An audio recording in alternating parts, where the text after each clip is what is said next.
Notah, you've covered a lot of really exciting golf stories this year. I would imagine possibly one of your favourites, if not the favourite, was the way Tiger Woods played at Eastlake just a few weeks ago to win his first tournament in so long after making a very, very difficult comeback.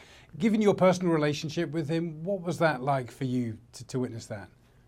Well, I'll give you just a quick snapshot into sort of that relationship. We were about 2 weeks removed from that victory at Eastlake, and I got a text from Tiger one morning, and he's like, I can't believe I won my 80th golf tournament. It still hasn't settled with him. And so that's how big of an impact it made on him personally.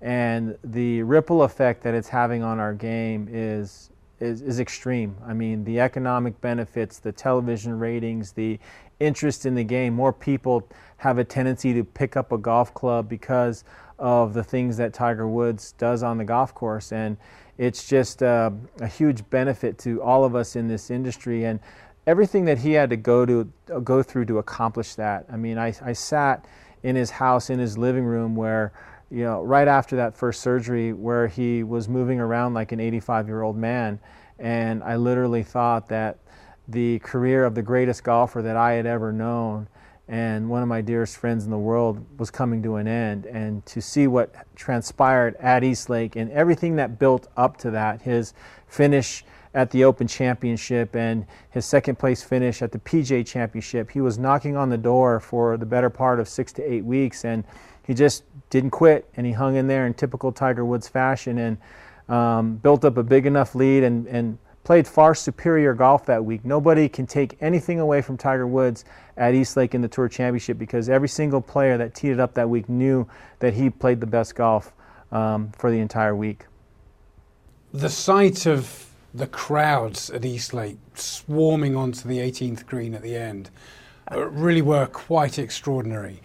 Why do you think he still commands that kind of enthusiasm and excitement and passion among so many golf fans? Half the people watch because they're waiting for a train wreck or they want to see him fail, and the other half are wanting to be inspired or wanting to sort of relive those historic wins that he had, whether it's 97 at the Masters or 2000 at Pebble Beach in the US Open.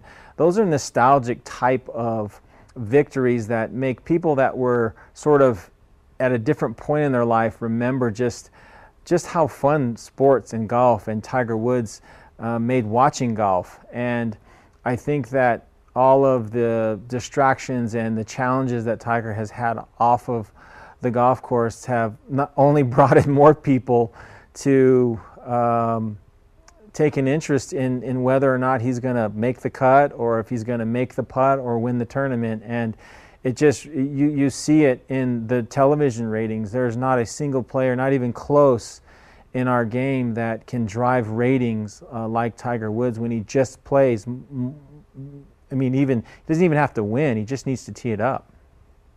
2019 can't come soon enough. Time is obviously not on Tiger Woods' side. What do you think he could achieve next year? Well, I think now that this first win is out of the way, I think that was probably the most important one. Heading into 2019, I think it's the same. It's major championships. I mean, he's focused on sort of getting off 14 and getting to 15, and I do not think that that's out of the realm of possibility. The only thing that I think may have to change is he may have to become a little bit better at coming from behind, because I don't necessarily think that he has as much firepower as he used to have and can go out there and dominate like we saw him in so many of his other major championship victories. I think it's going to be a little tighter, and in some cases, you know, he may have to come from behind after 54 holes, which he hasn't really been very good at in his career.